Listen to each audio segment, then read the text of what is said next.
Hey there, folks. Welcome to our cozy nook of tales and adventures. Today, like every episode, we're unlocking the doors of imagination to explore new worlds, meet fascinating characters, and experience unique emotions. I promise to take you on an unforgettable journey through the power of words. So, get comfy, grab your favorite drink, snuggle into that perfect spot, and get ready to lose yourself in a new story. Leave the outside world behind for a while and dive with me into the depths of storytelling. If you enjoy our content and want to support the channel, consider hitting that subscribe button and giving the video a thumbs up. Now, without further ado, let's dive into today's story. As the golden sun dipped below the rolling hills of the Shire, casting long shadows across the winding paths and lush garden, a warm glow beckoned from the windows of the Green Dragon Inn. The beloved gathering place stood as a beacon of comfort and camaraderie for the hobbits of Bywater and beyond, its weathered sign creaking gently in the evening breeze. Inside, the inn hummed with the soft murmur of conversation and the occasional clink of earthenware mugs. The air was thick with the comforting aromas of hearth fires, savory stews, and freshly baked bread. Rosie Cotton, her cheeks flushed from the warmth of the kitchen, emerged with a tray of steaming meat pies, their flaky crusts glistening in the firelight. Old Gaffer Gamgee sat in his usual corner, pipe smoke curling lazily around his head as he regaled a small group of younger hobbits with tales of his gardening exploits. His gnarled hands gestured expressively, punctuating his stories of prize-winning tomatoes and the secret to growing the plumpest pumpkins in all of Hobbiton. Near the crackling fireplace, Frodo Baggins and Samwise Gamgee shared a quiet table, their heads bent close in conversation. Sam's eyes sparkled as he described his latest plans for the gardens at Bag End, while Frodo listened attentively, a small smile playing on his lips. The firelight danced across their faces, casting a warm, golden glow that seemed to soften the edges of the world around them. At the bar, the innkeeper, Barney Butterbur, polished mugs with a well-worn cloth, his movements slow and deliberate. He hummed a tuneless melody under his breath, pausing occasionally to exchange a few words with the patrons seated before him. The smooth, worn wood of the bar gleamed softly in the lamplight, bearing witness to countless evenings of laughter, gossip, and shared stories. As the night deepened, more hobbits trickled in, shaking off the cool evening air and gravitating towards the warmth and light of the common room. Merry Brandybuck and Pippin arrived arm in arm, their cheeks ruddy from their brisk walk and barely contained laughter. They made their way to a table near the window where they could observe the comings and goings of their fellow hobbits while enjoying their ales. In a far corner of the room, an elderly hobbit named Willow Proudfoot carefully tuned her lute, her gnarled fingers moving with surprising dexterity over the strings. As she began to play, a hush fell over the inn, the soft notes weaving through the air like tendrils of mist.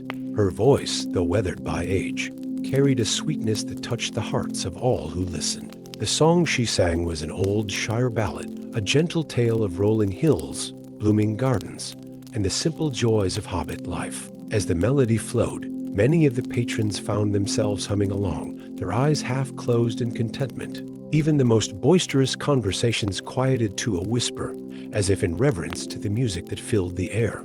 Outside, the night deepened, and a blanket of stars unfurled across the inky sky. Through the round windows of the Green Dragon, one could glimpse the twinkling lights of fireflies dancing in the nearby fields, their gentle glow a mirror to the stars above. As Willow's song came to an end, a soft applause rippled through the room. She acknowledged the appreciation with a modest nod, a faint blush coloring her wrinkled cheeks. The spell of silence lingered for a moment before conversations gradually resumed, now pitched lower and more intimate.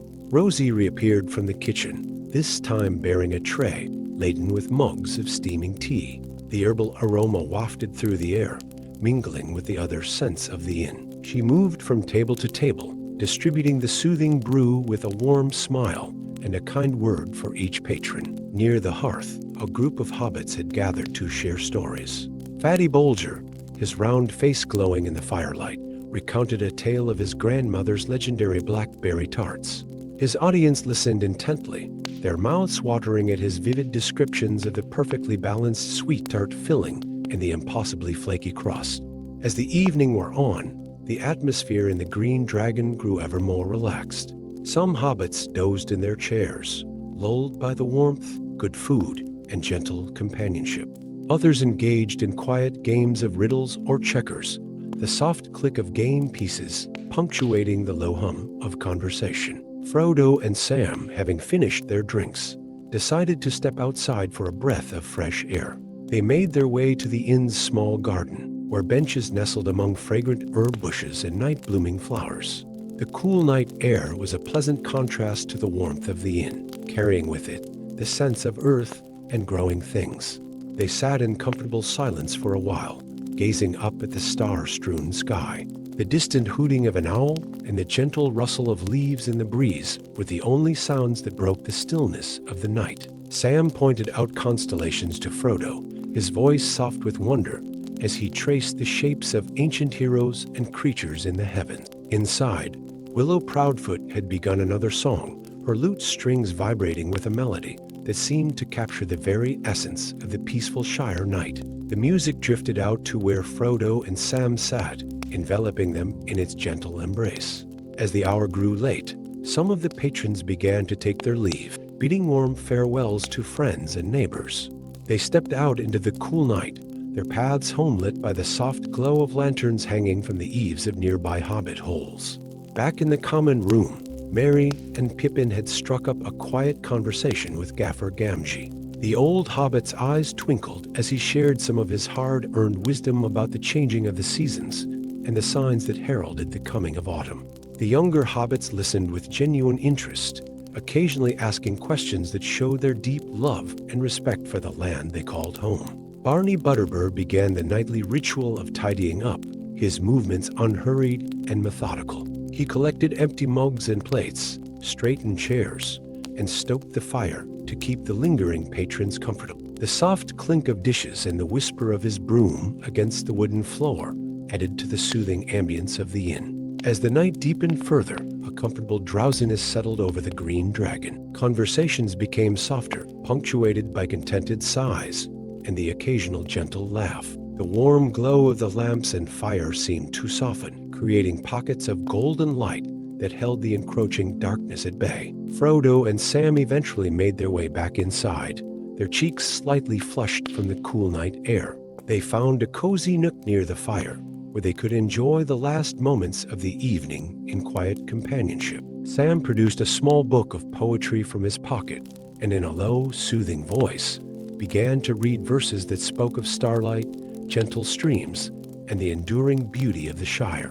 As the last patrons prepared to leave, there was a collective sense of contentment and peace that permeated the Green Dragon. Friendships had been strengthened, stories shared, and simple joys celebrated. Each hobbit carried with them the warmth and comfort of the evening as they stepped out into the cool, star-lit night. Barney Butterbur stood in the doorway, bidding each guest a fond farewell. The soft light spilling from the inn illuminated the path home for the departing hobbits, a final gesture of warmth and hospitality. As the door of the Green Dragon finally closed for the night, the inn settled into a peaceful silence.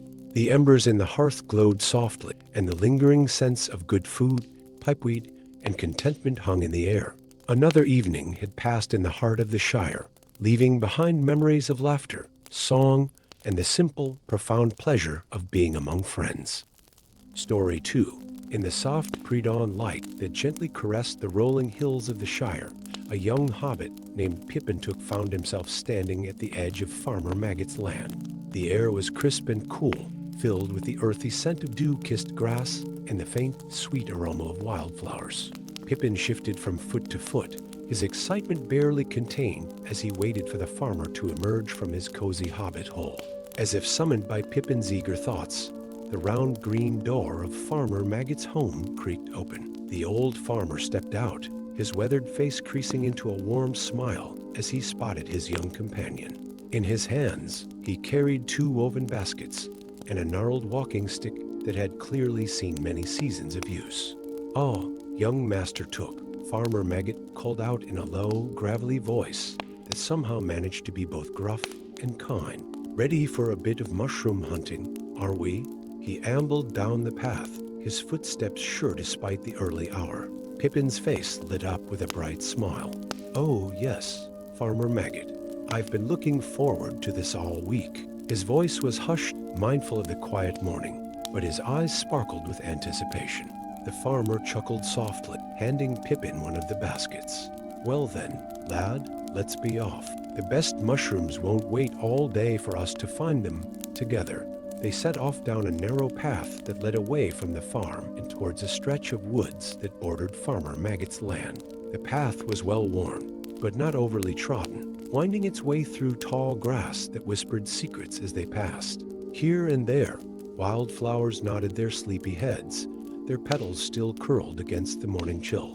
As they walked, Farmer Maggot began to share his wisdom in a low, soothing tone. Now, young Pippin, the first thing to remember about mushroom foraging is to use all your senses. Your eyes, of course, but also your nose and even your ears. Pippin looked up at the farmer, his brow furrowed in confusion. My ears, Farmer Maggot? How can my ears help find mushrooms? The old hobbit's eyes twinkled with amusement. Oh well, you see, sometimes the best mushrooms are hiding under leaves or in hollow logs. If you listen carefully, you might hear small creatures scurrying about. They often lead us to the tastiest finds, as if to emphasize his point. A gentle rustle came from a nearby bush. Both hobbits paused, watching as a plump rabbit hopped out, its nose twitching as it regarded them with curiosity. Before bounding away into the underbrush, they continued on, the soft sounds of their footsteps mingling with the gradual awakening of the forest around them. Birds began to stir, their sleepy chirps growing into a gentle chorus that echoed through the trees. The canopy above filtered the growing daylight, creating a dappled pattern on the forest floor that shifted and swayed with the breeze. As they ventured deeper into the woods, the air grew thick with the scent of damp earth and decaying leaves. Farmer Maggot paused, closing his eyes and taking a deep breath. Smell that, lad? That rich, earthy scent? That's what we're looking for. Where you smell that, you're likely to find mushrooms. Pippin mimicked the farmer, inhaling deeply. At first, all he could smell was the general forest aroma, but as he concentrated, he began to discern different notes, the sharp tang of pine, the sweetness of rotting fruit, and underneath it all, a deep, complex scent that made his mouth water. I think I smell it, Farmer Maggot, Pippin exclaimed softly, his eyes wide with wonder. The old farmer nodded approving. Good lad. Now, let's see what we can find. They moved slowly through the forest, their eyes scanning the ground and the bases of trees. Farmer Maggot gently pushed aside ferns and lifted fallen branches, revealing the hidden world beneath. As they searched, he continued his quiet instruction, pointing out different types of vegetation and explaining how they could indicate the presence of mushrooms. See those nettles there? And the patch of clover beside them? That's a good sign. Mushrooms often grow near them, the farmer murmured, carefully parting the plants. Sure enough, nestled at the base of an old oak tree, a cluster of pale, umbrella-shaped mushrooms peeked out from the undergrowth. Farmer Maggot's face split into a wide grin. Oh, there we are. Wood bluets, and fine ones at that. With practiced ease, he demonstrated how to properly harvest the mushrooms, gently twisting them free from the earth and brushing off any excess dirt. He handed one to Pippin, who turned it over in his hands, marveling at its delicate gills and the subtle lavender tint of its cap.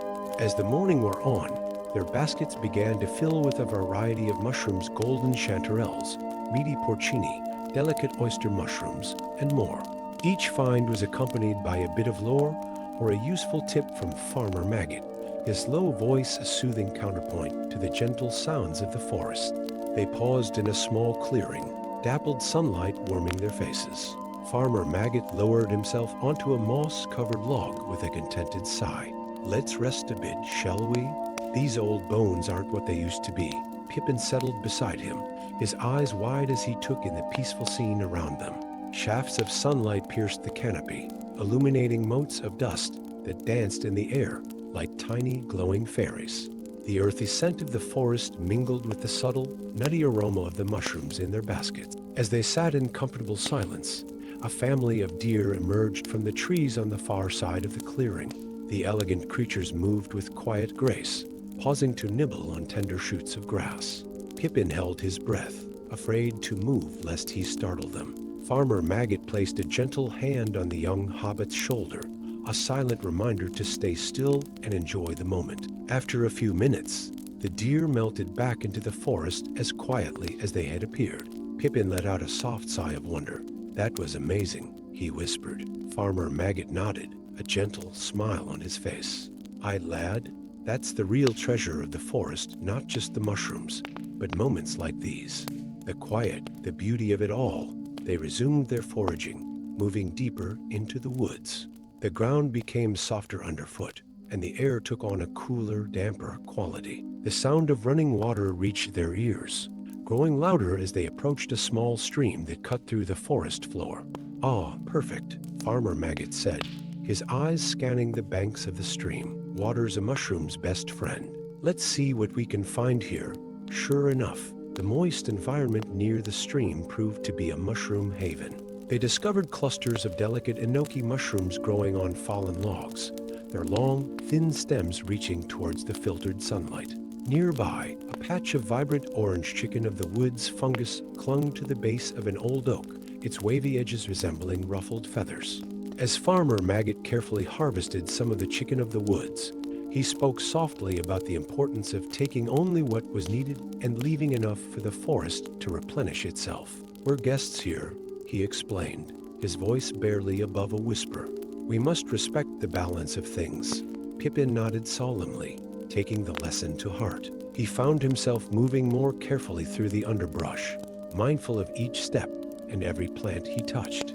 The sun had climbed higher in the sky, its warmth penetrating the forest canopy and chasing away the last of the morning mist. Beams of light sparkled on the surface of the stream, creating a mesmerizing dance of light and shadow. As they made their way back towards the edge of the woods, Farmer Maggot pointed out various plants and herbs that grew alongside their path. He plucked a few leaves of mint, crushing them between his fingers and holding them out for Pippin to smell. The sharp, fresh scent cut through the earthy aroma of the forest, invigorating and refreshing. Their baskets were now comfortably full, a colorful array of mushrooms nestled within. Pippin's arms ached pleasantly from the weight, a physical reminder of their successful morning. As they emerged from the tree line, the Shire spread out before them, a patchwork of greens and golds under the late morning sun. Farmer Maggot paused, taking a deep breath of the open air. "Well, young Master Took, I'd say that was a fine morning's work. What do you think?" Pippin's face glowed with contentment and pride. "It was wonderful, Farmer Maggot. I've learned so much. Thank you for bringing me along." The old farmer's eyes crinkled with pleasure. "You're a natural lad. Perhaps we'll make a mushroom hunter of you yet." As they made their way back to Farmer Maggot's hobbit hole, Pippin found himself already looking forward to their next foraging adventure. The peaceful morning in the forest had awakened something in him, a deeper appreciation for the quiet wonders of the natural world and the simple joys of patient observation. The aroma of freshly baked bread greeted them as they approached the farmer's home, promising a well-earned and delicious end to their morning's expedition. Pippin's stomach rumbled in anticipation, and both hobbits chuckled softly, the sound mingling with the gentle rustling of leaves and the distant calls of birds, a perfect harmony of hobbit and nature, content in each other's company. Story 3. As the first golden rays of sunlight peeked over the rolling hills of Hobbit, they gently caressed the lush, rounded contours of Bag End. The magnificent smile, with its circular green door and well-tended gardens, stood as a testament to the Baggins family's love for comfort and nature. On this particular morning, Frodo Baggins stirred from his slumber, drawn by an inexplicable urge to tend to the beloved gardens that surrounded his home. Frodo padded quietly through the cozy rooms of Bag End, the polished wooden floors cool beneath his furry hobbit feet. He paused by a round window, breathing in the crisp morning air that carried the mingled scents of dew-kissed grass and blooming flowers. With a contented sigh, he made his way to the kitchen, where he prepared a light breakfast of fresh bread, honey, and a steaming mug of herbal tea. As he sipped his tea, Frodo gazed out at the garden, his blue eyes twinkling with anticipation. The garden was a vibrant tapestry of colors and textures, a living legacy left by his Uncle Bilbo. Frodo felt a deep sense of connection to this patch of earth, knowing that tending to it was not just a chore, but a way of honoring his family's history and the simple joys of hobbit life. With breakfast finished, Frodo gathered his gardening tools, a small trowel, pruning shears, and a woven basket for collecting weeds and trimmings. He stepped out into the garden, cool morning grass tickling his toes. The world seemed to come alive around him. Birds chirped merrily in nearby trees. Bees buzzed lazily from flower to flower, and a gentle breeze carried the sweet scent of roses and lavender. Frodo began his work near the front gate, where a riot of colorful flowers welcomed visitors to Bag End. He knelt in the soft soil, feeling its cool dampness between his fingers as he gently pulled weeds from around the base of a patch of cheerful marigolds. As he worked, he hummed a quiet tune, an old Shire melody that spoke of green hills and peaceful days. Moving along the winding path, Frodo came to a bed of herbs that lined the way to the round green door of Bag End. Here, the air was filled with the aromatic scents of rosemary, thyme, and sage. He ran his hands gently over the plants, releasing their fragrance into the air. With careful precision, he trimmed back some of the more exuberant growths, ensuring that the path remained clear for visitors. As the sun climbed higher in the sky, casting dappled shadows through the leaves of the party tree, Frodo made his way to the vegetable patch at the side of the Smile. Here, neat rows of carrots, beans, and plump tomatoes thrived under his attentive care. He knelt between the rows, his fingers working deftly to remove any encroaching weeds. A rustling sound caught his attention, and Frodo looked up to see a plump robin hopping nearby, its head cocked inquisitively as it watched him work. Frodo smiled, reaching into his pocket for a few breadcrumbs he had saved from breakfast. He scattered them on the ground, and the robin hopped closer, pecking at the unexpected treat. "There you are, little friend," Frodo murmured softly. "Thank you for keeping me company this morning." As he continued his work, Frodo's mind wandered to thoughts of his Uncle Bilbo and the many hours they had spent together in this very garden. He could almost hear Bilbo's voice, sharing stories of his adventures while they planted seedlings or harvested ripe vegetables. The memories brought a warm smile to Frodo's face, filling him with a sense of peace and continuity. Moving to a shaded corner of the garden, Frodo tended to a patch of delicate ferns and moss that thrived in the cool, damp area beneath an old oak tree. He gently cleared away fallen leaves and twigs, revealing the lush green growth beneath. The air here was cool and earthy, reminiscent of deep forests and hidden glens. As midday approached, the warm sun had dried the morning dew, and the garden hummed with the activity of insects going about their busy lives. Frodo paused in his work, wiping a bead of sweat from his brow with the back of his hand. He stood, stretching his back and taking a moment to survey his progress. The garden looked refreshed and vibrant, each plant standing a little taller, each flower blooming a little brighter. Frodo felt a deep sense of satisfaction, knowing that his careful attention had contributed to the health and beauty of this little corner of the Shire. Deciding it was time for a short break, Frodo made his way to a comfortable bench nestled beneath the sprawling branches of an apple tree. He sat down with a contented sigh, feeling the gentle breeze cool his sun-warmed skin. From this vantage point, he could see much of Hobbiton spread out before him, the familiar round doors of other hobbit-holes, the lazy turning of the mill wheel by the water, and in the distance, the green expanse of fields and meadows. As he rested, Frodo's keen ears picked up the sound of approaching footsteps on the path. A smile spread across his face as he recognized the familiar gait of his dear friend, Samwise Gamgee. Sam appeared around the bend, his face lighting up as he spotted Frodo. "Good day, Mr. Frodo," he called cheerfully. "I thought I might find you out in the garden on such a fine morning." Frodo waved in greeting, gesturing for Sam to join him on the bench. "Hello, Sam. You're just in time. I was thinking of having a spot of lunch. Would you care to join me?" Sam's eyes twinkled with pleasure. "That would be lovely, Mr.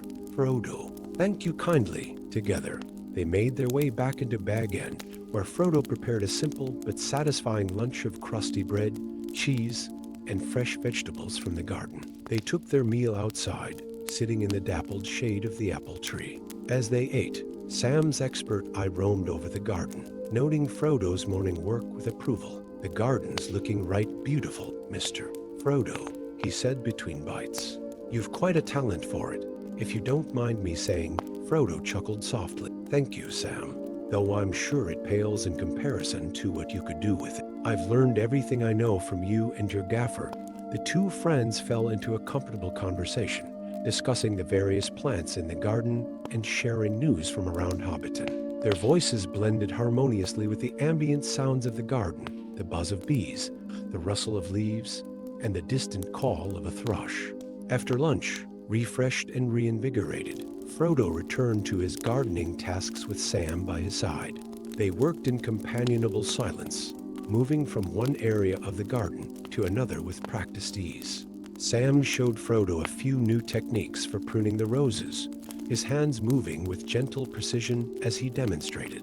As the afternoon wore on, they found themselves in the herb garden once more. Frodo knelt to pull a few stubborn weeds, while Sam carefully harvested some fresh mint and thyme for drying. The air around them was heavy with the mingled scents of herbs and warm earth, creating a soothing, almost meditative atmosphere. Frodo paused in his work, sitting back on his heels and closing his eyes for a moment. He took a deep breath, savoring the peacefulness of the moment, the warm sun on his face, the soft earth beneath him, and the quiet presence of a dear friend nearby. In this tranquil garden, with its riot of colors and symphony of gentle sounds, Frodo felt truly at home. Opening his eyes, he caught Sam's gaze and smiled. "You know, Sam," he said softly, "days like this make me truly appreciate the simple joys of the Shire. There's a kind of magic in tending a garden, don't you think? Watching things grow, nurturing them with your own hands." Sam nodded, his eyes shining with understanding. "That there is, Mr. Frodo. It's like the gaffer always says, there's earth under our feet and above our heads, and that's all a hobbit needs to know he's home." As the sun began its slow descent towards the western hills, casting a warm, golden light across the garden, Frodo and Sam put the finishing touches on their day's work. They stood side by side, admiring the fruits of their labor, the neatly trimmed hedges, the thriving vegetable patches, and the vibrant flower beds that seemed to glow in the late afternoon light. A sense of deep contentment settled over Frodo as he breathed in the sweet, earth-scented air of his beloved garden. Here, in this little patch of the Shire, he had found a perfect balance of beauty, purpose, and peace. As he and Sam made their way back into Bag End for a well-deserved evening tea, Frodo knew that the memories of this tranquil day would linger, a balm for his spirit in times to come. The round green door of Bag End closed softly behind them, leaving the garden to the approaching evening. As twilight fell, the first stars began to twinkle above, watching over the peaceful haven that Frodo and Sam had tended with such loving care. Story 4. The gentle patter of rain against the round windows of number 3 Bagshot Row set a soothing rhythm for the cozy hobbit hole. Inside, Rosie Cotton bustled about her kitchen, humming a cheerful tune as she gathered ingredients for a day of leisurely baking. The warm, inviting aroma of cinnamon and vanilla already perfumed the air, promising delightful treats to come. Rosie paused by the window, watching as droplets chased each other down the glass pane. The soft, gray light of the rainy day made the interior of her home feel even more snug and welcome. With a contented sigh, she turned back to her preparations, knowing that soon her kitchen would be filled with the laughter and chatter of friends. As if summoned by her thoughts, a gentle knock sounded at the front door. Rosie hurried to answer it, her face brightening as she greeted her first guests. Sam Gamgee stood on the doorstep, shaking raindrops from his cloak, with Frodo Baggins beside him, holding a basket covered with a checkered cloth. Come in, Rosie exclaimed, ushering them inside. "You're just in time. I've got the kettle on for tea." Sam's eyes crinkled with pleasure as he stepped into the warm hobbit hole. "Smells wonderful in here already, Rosie," he said, inhaling deeply. Frodo nodded in agreement, presenting the basket to their hostess. "We've brought some apples from the orchard at Bag End," he explained. "I thought they might be nice for a pie." Rosie's eyes lit up as she peeked under the cloth. "Oh, they're perfect. Thank you, Frodo." "That's exactly what I had in mind." As they made their way to the kitchen, another knock announced the arrival of Marigold Gamgee and Daisy Baggin. Soon, the cozy space was filled with the quiet buzz of conversation and the clinking of teacups as the friends settled in for their day of baking. Rosie's kitchen was a picture of hobbit comfort. Bunches of dried herbs hung from the rafters, filling the air with their earthy fragrance. Copper pots and pans gleamed softly in the lamplight, and the large wooden table in the center of the room was soon covered with bowls, measuring cups, and an array of ingredients. "Now then," Rosie said, clapping her hands together softly, "I thought we might start with some cinnamon rolls. They'll take a while to rise, so we can work on other things while we wait." The group gathered around the table, each finding a task to help with. Marigold measured out flour with careful precision, while Sam cracked eggs into a bowl, his strong hands gentle as he separated yolks from whites. Frodo and Daisy worked together to melt butter and warm milk, the sweet scent mingling with the spicy aroma of cinnamon. As they worked, the friends fell into easy conversation, their voices a soft murmur beneath the steady drumming of rain outside. They shared news of neighbors, swapped gardening tips, and reminisced about favorite recipes from years past. Rosie guided them through the process of making the dough, her experienced hands demonstrating the proper kneading technique. "There's something so satisfying about working dough," she mused, her fingers pressing and folding the soft mass. "It's like you can feel it coming to life under your hands." The others nodded in agreement, taking turns to knead the dough until it was smooth and elastic. As they set it aside to rise, covered with a warm, damp cloth, a sense of accomplishment settled over the group. "While that's rising," Rosie said, wiping a smudge of flour from her cheek, "why don't we start on those apple pies?" The kitchen soon filled with the sound of knives against cutting boards as they peeled and sliced the apples Frodo had brought. The fruit was crisp and tart, its fresh scent a counterpoint to the warm spices they would soon add. Sam took charge of making the pie crust, his gardener's hands surprisingly deft as he cut cold butter into flour. "My gaffer always said the secret to a good pie crust is to handle it as little as possible," he explained, his brow furrowed in concentration. As Sam rolled out the dough, Rosie and Marigold mixed the apple filling, their hands coated in a fragrant blend of cinnamon, nutmeg, and brown sugar. The kitchen was filled with a symphony of pleasant sounds, the soft thud of rolling pin against dough, the whisper of spoons stirring filling, and the occasional clink of measuring spoons against jars. Outside, the rain continued its gentle cadence, creating a soothing backdrop to their activities. The gray light filtering through the windows seemed to soften the edges of the world, making their cozy kitchen feel like a warm haven set apart from time. As the morning wore on, the hobbit-hole filled with the most delightful aromas. The cinnamon rolls, now risen and baking in the oven, sent out waves of spicy sweet fragrance that made everyone's mouths water. The apple pies followed soon after, their buttery, fruity scent mingling with the cinnamon to create an irresistible perfume. While they waited for their creations to bake, the friends took a moment to relax, sipping fresh cups of tea and nibbling on some seed cakes Daisy had brought. They gathered near the window, watching the rain create intricate patterns on the glass and listening to the soft patter against the leaves outside. "Days like this are my favorite for baking," Rosie said, cradling her warm teacup in both hands. "There's something so cozy about being inside, making good things to eat while the rain falls outside."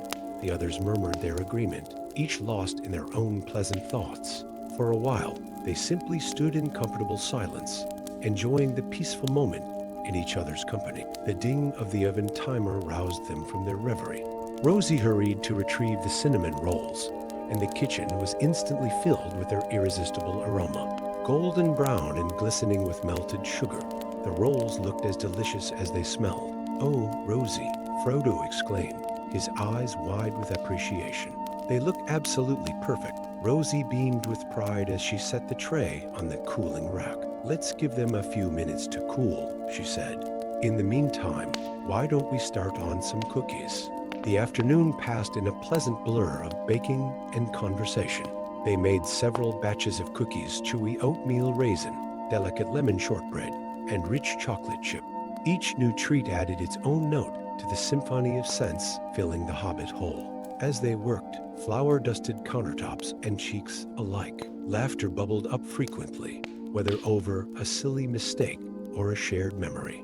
The rain outside seemed to fade into the background, creating a cozy world that existed only within the warm confines of Rosie's kitchen. Between batches, they sampled their creations, exclaiming over the perfect flakiness of Sam's pie crust and the soft, pillowy texture of the cinnamon rolls. Crumbs dotted the table, testament to the deliciousness of their efforts. As the day began to wane, they tackled their final project, a rich, moist carrot cake with cream cheese frosting. Rosie showed them how to properly grate the carrots, the bright orange shreds adding color to their workspace. The spicy scent of ginger and allspice joined the medley of aromas in the kitchen as they mixed the batter. While the cake baked, they set about cleaning up, working together to wash dishes, wipe down counters, and package up the day's bounty to Shire. The kitchen slowly returned to its original state, save for the lingering sense of their baking adventure. Outside, the rain had softened to a gentle mist, and hints of late afternoon sunlight were beginning to break through the clouds. The changing light seemed to signal the end of their cozy baking day. As they frosted the cooled carrot cake, adding delicate swirls and patterns with the creamy icing, a sense of contentment settled over the group. They had spent a day creating delicious treats, sharing stories and laughter, and simply enjoying each other's company. Rosie looked around at her friends, her heart full of warmth. "Thank you all for coming," she said softly. "There's nothing quite like spending a rainy day baking with dear friends." The others nodded in agreement, their faces glowing with happiness and a hint of flour. As they prepared to leave, each laden with a basket of baked goods to take home, the hobbit hole was filled with the sweet scent of friendship and shared memories. One by one, they said their goodbyes, stepping out into the fresh, rain-washed evening. The setting sun broke through the clouds, casting a golden glow over the damp landscape of Hobbiton. Rosie stood in her doorway, watching as her friends made their way home along the winding paths. The sweet aroma of their day's work wafted around her, and she smiled, already looking forward to the next time they would gather to fill her kitchen with warmth, laughter, and the comforting rituals of baking. As she closed the round door of her hobbit hole, Rosie felt a deep sense of peace and belonging. In the simple act of baking with friends, she had found one of life's greatest pleasures, as rich and satisfying as the treats they had created together. Story 5. As the sun dipped below the rolling hills of the Shire, casting long shadows across the lush green landscape, an air of anticipation settled over Hobbiton. Word had spread quickly through the winding paths and cozy hobbit holes. Gandalf the Grey was coming for a visit. The wizard's arrivals were always a source of excitement and wonder, but this time, rumors whispered of a quieter, more intimate gathering. In the fading light of day, a familiar silhouette appeared on the horizon, a tall figure atop a cart drawn by a patient horse. Gandalf's pointed hat and flowing gray robes were unmistakable, even from a distance. As he drew nearer, the soft creaking of wooden wheels and the gentle clip-clop of hooves filled the air, a soothing rhythm that seemed to match the peaceful evening settling over the Shire. Frodo Baggins stood at the gate of Bag End, his eyes twinkling with excitement as he watched the wizards approach. Behind him, warm light spilled from the round windows of the hobbit hole, promising comfort and hospitality within. As Gandalf's cart came to a stop before the gate, Frodo's face broke into a wide smile. "Welcome, Gandalf," he called softly, mindful of the quiet evening. "We've been eagerly awaiting your arrival." Gandalf's weathered face creased with a warm smile as he climbed down from his perch. "My dear Frodo," he replied, his voice a low, comforting rumble. "It's good to see you. I trust I haven't kept you waiting too long?" As Frodo helped Gandalf unload his cart, curious faces began to appear at gates and in doorways along Bagshot Row. The hobbits of Hobbiton, while always excited by the wizard's visits, maintained a respectful distance, their whispers carrying on the evening breeze. Gandalf's cart was laden with an assortment of curious items, books with worn leather covers, boxes of various sizes, and what appeared to be a collection of oddly shaped instruments. As they carried these treasures into Bag End, Frodo's eyes widened with wonder. "What marvelous things have you brought this time, Gandalf?" he asked, his voice hushed with awe. The wizard's eyes twinkled mischievously. "Patience, my young friend. All will be revealed in due time." Inside Bag-End, Samwise Gamgee had been busy preparing for the evening. The cozy sitting room was aglow with the warm light of candles and a crackling fire in the hearth. Comfortable chairs were arranged in a semicircle, and a low table held an array of refreshments: fragrant tea, freshly baked scones, and jars of homemade preserves. As Gandalf settled into the largest chair, which still seemed slightly too small for his tall frame, other hobbits began to arrive. Merry Brandybuck and Pippin entered with quiet excitement, followed by Fatty Bolger and Folko Boffin. Each greeted Gandalf with reverence and took their seats, eyes fixed expectantly on the wizard. Once everyone was settled, Gandalf leaned forward, his gray eyes twinkling in the firelight. "My dear hobbits," he began, his voice soft yet carrying easily in the quiet room. "I've come to share with you some tales and wonders from the world beyond the Shire." From a pocket in his voluminous robes, Gandalf produced a small, intricately carved wooden box. As he opened it, a soft, melodious tinkling filled the air. The hobbits leaned forward, their eyes wide with wonder as they saw tiny, glowing motes of light rising from the box. "These," Gandalf explained, his voice gentle, "are starlight wisps, captured from the highest peaks of the Misty Mountains. They are said to carry the dreams of ancient beings." The wisps danced through the air, casting a soft, silvery light that mingled with the warm glow of the fire. The hobbits watched in silent awe, their faces illuminated by the magical display.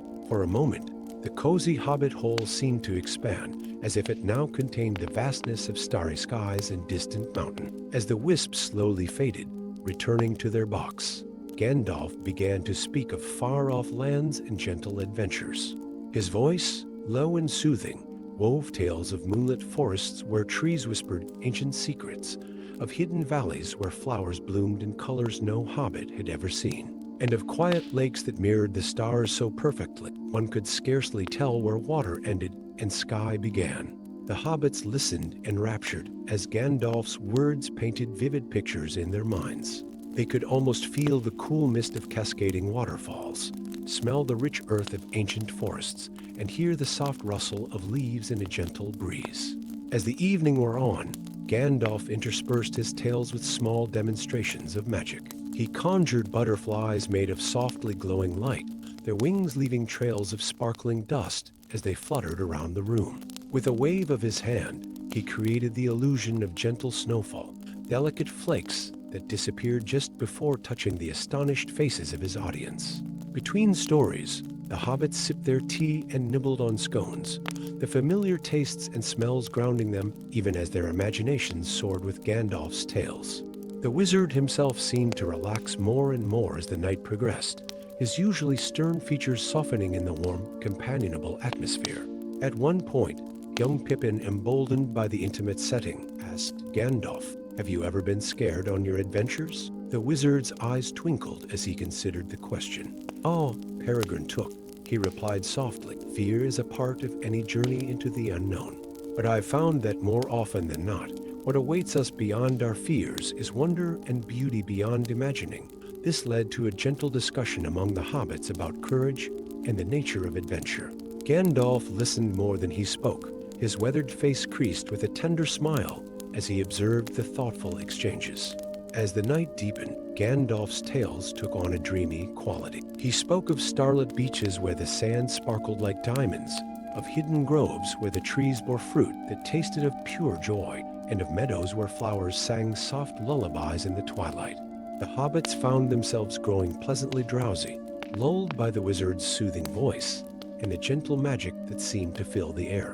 Even Sam, usually so attentive, felt his eyelids growing heavy. Noticing this, Gandalf's voice grew even softer, his words weaving a final tale of a peaceful realm where dreams and reality intertwine. As he spoke, he made small gestures with his hands, and the air around them seemed to shimmer softly. Merry, fighting to keep his eyes open, thought he saw tiny, glowing flowers blooming in midair, their petals opening to release a soft, sweet fragrance. Pippin, his head nodding, could have sworn he heard the distant, gentle chiming of silver bells. Frodo, the last to succumb to the peaceful spell, watched through half-lidded eyes as Gandalf's final illusion took shape a miniature Shire, perfect in every detail, hovering above the table. Tiny hobbit holes glowed with warm light, minuscule trees swayed in an unfelt breeze, and if he listened very carefully, Frodo thought he could hear the faint sounds of hobbit life, distant laughter, the clinking of mugs in an unseen tavern, the soft bleating of sheep in faraway fields. As sleep finally claimed him, Frodo's last conscious thought was one of profound contentment and gratitude for this magical evening. In the soft light of early dawn, the hobbits began to stir. They found themselves tucked into comfortable chairs, soft blankets draped over them that none remembered retrieving. The fire had burned low, casting a gentle, warm glow over the room. Gandalf sat in his chair, his eyes closed and a serene expression on his face. As the hobbits roused themselves, blinking sleepily, the wizard opened his eyes and smiled. "Ah, good morning, my dear friends," he said softly. "I trust you all had pleasant dreams?" The hobbits nodded, still wrapped in the lingering peace of the night's tales and gentle magic. They moved quietly, preparing a simple breakfast and tidying the room, each lost in their own thoughts of the wondrous evening they had shared. As the sun rose higher, painting the Shire in soft morning light, Gandalf prepared to take his leave. The hobbits gathered at the gate of Baggin to bid him farewell, their faces glowing with the memory of the magical night. "Thank you, Gandalf," Frodo said, speaking for all of them, "for sharing your wisdom and wonder with us." The wizard smiled warmly, his eyes twinkling. "The pleasure was mine, dear hobbits. Remember, the greatest magic often lies in the simplest things, in kindness, in laughter, in the beauty of the world around you." With that, Gandalf climbed onto his cart and set off down the road. The hobbits watched him go, their hearts full of peace and their minds alive with gentle dreams of far-off wonders. As they turned back to their homes in the familiar comforts of the Shire, each carried with them a spark of magic, a reminder of the quiet marvels that exist in the world for those with eyes to see and hearts open to wonder. Story 6.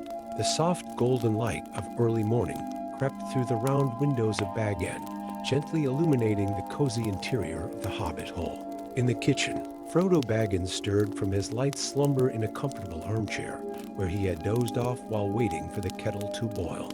The gentle whistle of steam now filled the air, mingling with the rich aroma of freshly ground coffee beans. Frodo stretched languidly, his bare hobbit feet brushing against the warm, well-worn floorboards. He padded over to the stove, the kettle's song growing more insistent. With practiced ease, he poured the steaming water over a bed of fragrant coffee grounds, watching as the dark liquid began to drip into the waiting pot below. As the coffee brewed, Frodo moved to the large round window that overlooked his garden. He pushed it open, allowing the crisp morning air to flow into the kitchen. The scent of dew-kissed grass and blooming flowers wafted in, creating a perfect harmony with the rich coffee aroma. Outside, the Shire was slowly coming to life. Birdsong filled the air, a gentle chorus welcoming the new day. In the distance, wisps of smoke rose from the chimneys of other hobbit holes, signaling that Frodo wasn't the only one preparing for the all-important second breakfast. Turning back to his kitchen, Frodo began to gather the ingredients for the morning meal. From the pantry, he retrieved a loaf of crusty bread baked the day before, its surface still dusted with a light coating of flour. Next came a crock of fresh butter, golden and soft, ready to melt into the warm bread. As he set these on the table, a gentle knock sounded at the door. Frodo smiled, knowing exactly who it would be. He opened the round green door to find Samwise Gamgee standing there, a basket of fresh vegetables from his garden in his arms. "Good morning, Mr. Frodo," Sam said cheerfully, his round face glowing with the exertion of his morning gardening. "I thought you might like some fresh tomatoes and mushrooms for your second breakfast." Frodo's eyes lit up at the sight of the plump, red tomatoes and earthy mushrooms nestled in the basket. "Sam, you're a treasure," he said warmly, ushering his friend inside. Come in, come in. The coffee's just about ready." Together, they moved back to the kitchen, the warm sunlight now streaming fully through the windows, creating pools of gold on the floor. Sam set his basket on the counter, and began to wash the vegetables in the deep stone sink, the cool water running over his soil-stained hands. Frodo retrieved two of his favorite mugs from a shelf, their glazed surfaces smooth and cool to the touch. He filled them with the freshly brewed coffee, the rich, dark liquid steaming invitingly. The familiar, comforting scent filled the kitchen, promising a perfect start to the day. As Sam finished preparing the vegetables, Frodo set about slicing the bread. The knife glided through the crust with a satisfying crackle, revealing the soft, airy interior. He arranged the slices on a wooden board, the contrast of the golden crust against the pale crumb, creating a simple yet beautiful presentation. The kitchen was soon filled with the sizzle and pop of mushrooms and tomatoes cooking in a cast iron skillet. The earthy aroma of the mushrooms mingled with the sweet, tangy scent of the tomatoes, creating a mouth-watering perfume that seemed to make the sunlight itself more golden. While Sam tended to the skillet, Frodo moved to a small vase on the windowsill. It held a bunch of wildflowers he had picked the day before, delicate bluebells, cheerful daisies, and fragrant sprigs of lavender. He gently rearranged them, allowing more sunlight to fall on their vibrant petals. The flowers seemed to lean into the warm light, adding a touch of natural beauty to the homely scene. As the vegetables finished cooking, Frodo and Sam worked in comfortable silence to set the table. They moved around each other with the ease of long friendship, anticipating each other's needs without a word. Plates were set out, utensils arranged, and napkins unfolded with care. Frodo placed a small pot of honey on the table, its golden contents gleaming in the sunlight. Next to it, he set a jar of his aunt's homemade strawberry preserves, the bright red color a cheerful addition to the spread. The butter dish found its place next to the breadboard, the soft butter already beginning to glisten as it came to room temperature. Sam carefully transferred the mushrooms and tomatoes from the skillet to a serving dish, the vegetables steaming gently and releasing their savory aroma into the air. He placed the dish in the center of the table, where it became the crown jewel of their second breakfast spread. As they settled into their chairs, the two friends paused for a moment, taking in the scene before them. The table was a picture of hobbit comfort and simplicity, fresh, wholesome food, lovingly prepared and beautifully presented. The sunlight streaming through the window caught the rising steam from their coffee mugs, creating ephemeral, twisting patterns in the air. Frodo lifted his mug, inhaling deeply before taking a sip of the rich, dark coffee. The warm liquid seemed to awaken every sense, its complex flavors dancing on his tongue. Sam followed suit, sighing contentedly as the coffee's warmth spread through him. They began to eat, the quiet broken only by the soft sounds of cutlery against plates and the occasional murmur of appreciation. The bread was perfectly crusty on the outside, yielding to a soft, pillowy interior that soaked up the juices from the vegetables beautifully.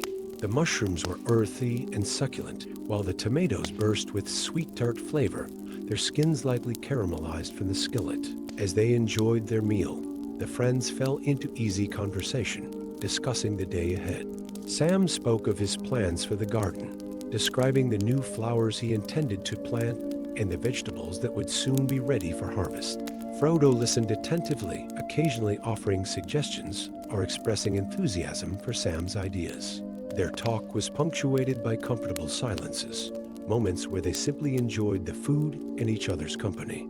The gentle tick of the clock on the mantel and the distant sounds of the Shire waking up provided a soothing backdrop to their meal. As they neared the end of their second breakfast, Frodo rose to refresh their coffee. The rich aroma once again filled the kitchen as he poured the dark liquid into their mugs. Returning to the table, he paused by the window, taking in the view of the Shire bathed in morning light. The rolling hills were a patchwork of greens and golds, dotted with the round doors of hobbit-holes and the occasional wisp of chimney smoke. In the distance, the mill turned lazily, its steady rhythm almost audible even from afar. The sky was a clear, soft blue, promising a beautiful day ahead. Frodo returned to his seat, passing Sam his refilled mug. They sipped their coffee in contented silence, savoring the last moments of their leisurely second breakfast. The warm sunlight had fully filled the kitchen now, turning the polished wood surfaces to honey and making the simple meal feel like a small celebration of life's everyday pleasures. As the clock chimed the hour, signaling the true start of the day.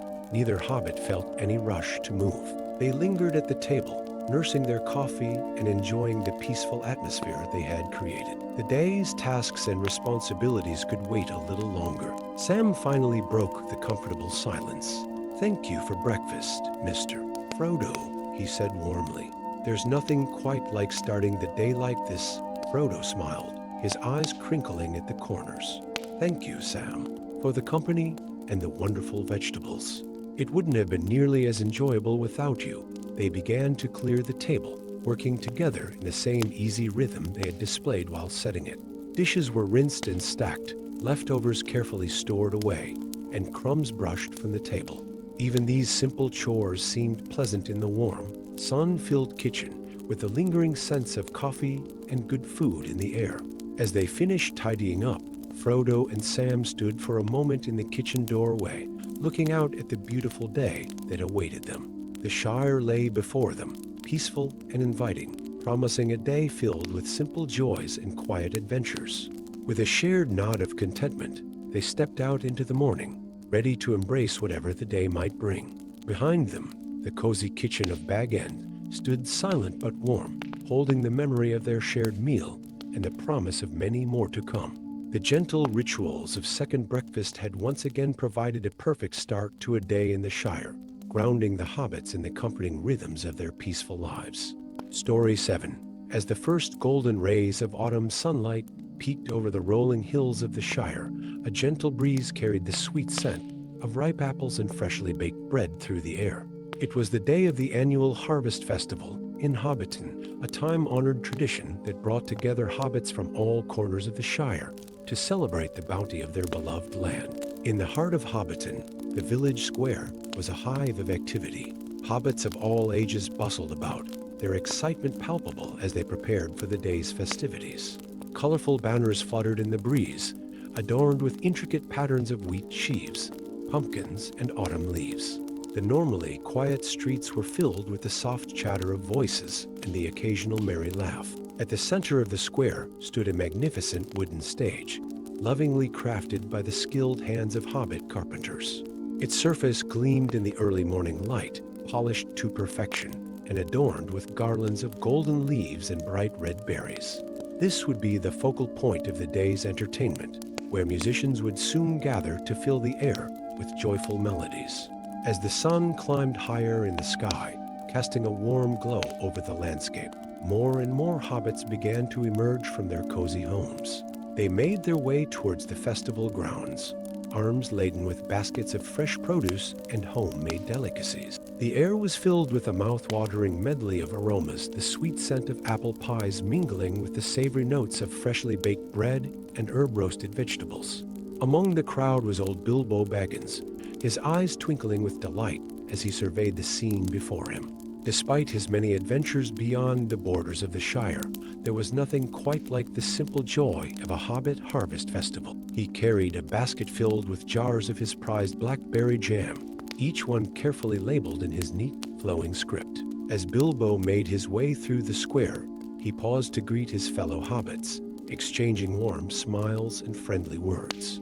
The sound of children's laughter caught his attention, and he turned to see a group of young hobbits playing a game of conkers beneath an ancient oak tree. Their faces were flushed with excitement, curly hair bouncing as they took turns swinging their horse chestnuts on strings. Near the edge of the square, a row of tables had been set up, each one groaning under the weight of the harvest bounty. Plump pumpkins in shades of orange and white sat proudly alongside baskets overflowing with crisp apples, juicy pears, and bunches of purple grapes. Jars of preserves and pickles lined the tables, their contents glistening in the sunlight like jewels. As the morning wore on, the aroma of cooking food began to fill the air. In one corner of the square, a group of hobbits had set up a large outdoor kitchen. Pots of savory stew bubbled gently over open fires, tended to by experienced cooks who stirred the contents with wooden spoons as large as oars. Nearby, a team of bakers worked diligent, their hands covered in flour as they kneaded dough for fresh loaves of bread. The sound of fiddle music drifted through the air, growing louder as a group of musicians made their way to the wooden stage. They settled themselves comfortably, tuning their instruments with practiced ease. As the first notes of a lively jig filled the air, couples began to gather in front of the stage, linking arms and twirling in time with the music. Their feet moved in perfect rhythm, kicking up small clouds of dust from the well-worn ground. Bilbo found himself a comfortable spot on a grassy knoll overlooking the festivities. He sat down with a contented sigh, stretching out his legs and leaning back on his elbows. From his vantage point, he could see the entire square, alive with the vibrant colors and sounds of the festival. As he watched, a group of younger hobbits began to set up for the much-anticipated pie-eating contest. Long tables were arranged in neat rows, each place set with a gleaming tin plate and a fork. The pies, still warm from the oven, were carried out on large trays, their perfectly crimped crusts a testament to the skill of Hobbiton's bakers. The contestants took their places, a mix of excitement and determination on their faces. At the sound of a bell, they dove in, their forks a blur as they shoveled pie into their mouths. The crowd cheered them on, calling out encouragement and friendly jibes. Bilbo chuckled to himself, remembering his own participation in such contests in years past. As the afternoon wore on, the festival showed no signs of slowing down. Children ran laughing through the square, their faces sticky with the remnants of candied apples. Groups of hobbits gathered around storytellers, listening with rapt attention as tales of harvests past were shared. The air was filled with the gentle hum of conversation, punctuated by occasional bursts of laughter.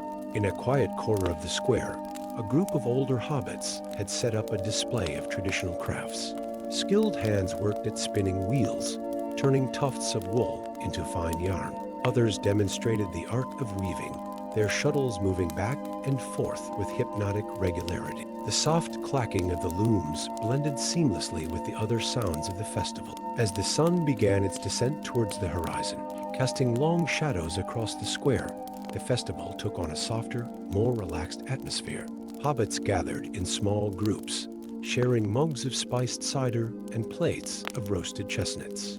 The music from the stage had slowed to gentle melodies, perfect for swaying rather than vigorous dancing. Bilbo found himself drawn back into the heart of the festivities.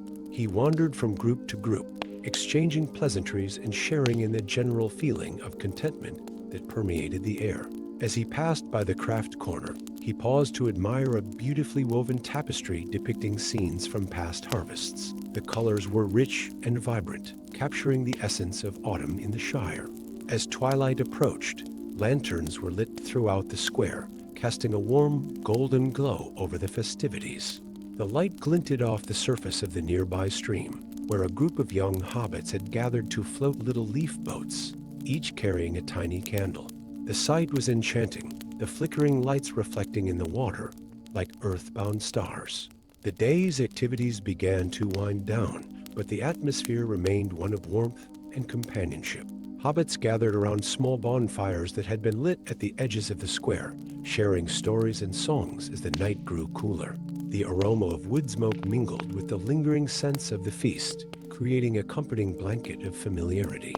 As Bilbo made his way back to Bag End, he paused at the top of the hill to look back at the festival. The square glowed like a jewel in the darkness, filled with the soft murmur of voices and the occasional burst of laughter. He smiled to himself, feeling a deep sense of gratitude for his home and his people. The Harvest Festival was more than just a celebration of the year's bounty. It was a reminder of the simple joys that made life in the Shire so precious. As Bilbo turned towards home, he carried with him the warmth of the day, the laughter of friends, the taste of good food, and the comforting knowledge that he was part of something larger than himself. With a contented sigh, he pushed open the round green door of Bag End. The familiar sense of home greeted him: old books, polished wood, and the lingering aroma of his morning tea. As he settled into his favorite armchair by the fireplace, Bilbo felt a deep sense of peace wash over him. The sounds of the festival still echoed in his mind, a gentle lullaby that would carry him into pleasant dreams. Outside, the stars twinkled brightly in the clear autumn sky, watching over the sleeping Shire. Another harvest festival had come and gone, leaving behind memories as sweet and comforting as the last bite of a perfect apple pie. And as the night deepened, The gentle rhythms of hobbit life continued, steady and unchanging as the turning of the seasons. Story 8. The Hobbit Herb Garden. As the morning mist lifted from the rolling hills of the Shire, a gentle breeze carried the mingled scents of rosemary, thyme, and lavender through the air. Tucked away in a sun-dappled corner of Hobbiton, there lay a hidden gem known only to those with a keen nose and a love for all things that grow. The Hobbit Herb Garden of Old Hamfast Gamgee. The garden was a marvel of hobbit ingenuity and patience, a patchwork of raised beds and winding paths that seemed to have grown organically from the very earth itself. Wooden planks, weathered to a soft silver gray by years of sun and rain, formed neat borders around beds bursting with an array of herbs in every shade of green imaginable. As the sun climbed higher in the sky, casting its warm golden light across the landscape, the garden came alive with activity. Bees buzzed lazily from flower to flower, their gentle humming a soothing background melody. Butterflies danced on the breeze, their delicate wings catching the light as they fluttered between the fragrant plants. At the center of this aromatic paradise stood Hamfast himself, his weathered hands gently tending to a patch of chamomile. His face, lined with years of laughter and outdoor living, wore an expression of deep contentment as he worked. The rich, loamy soil crumbled between his fingers as he carefully loosened it around the base of the plants, allowing air and water to reach their roots more easily. As Hamfast worked, he hummed an old hobbit tune, its melody intertwining with the natural sounds of the garden. The soft rustle of leaves in the breeze, the occasional chirp of a nearby bird, and the distant babbling of a small stream all combined to create a peaceful symphony. The air was thick with the scent of herbs, each breath bringing a new combination of aromas. The sharp, clean scent of mint mingled with the earthy notes of sage and the sweet perfume of lemon balm.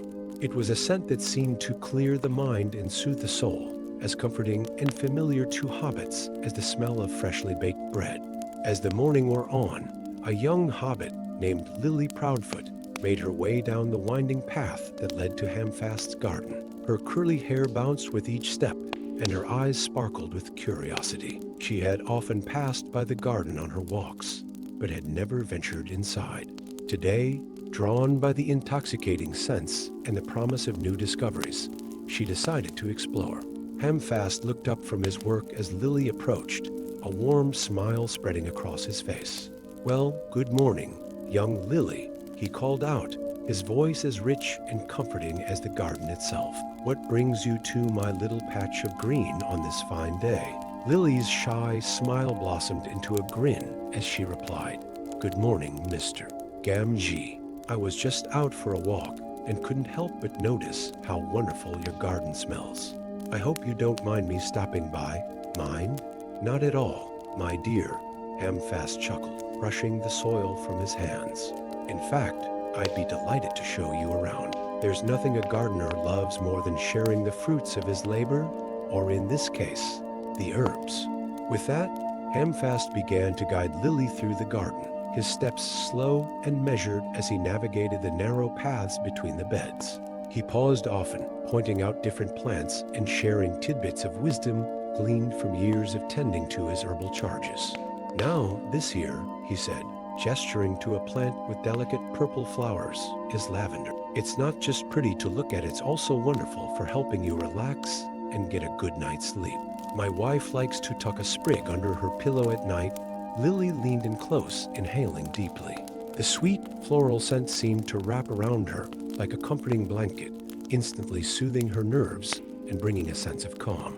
As they continued their tour, Hamfast introduced Lily to a dizzying array of herbs. There was rosemary, its needle-like leaves releasing a piney fragrance when gently rubbed between the fingers. Nearby, a patch of lemon balm offered up its citrusy aroma, bright and refreshing in the morning air.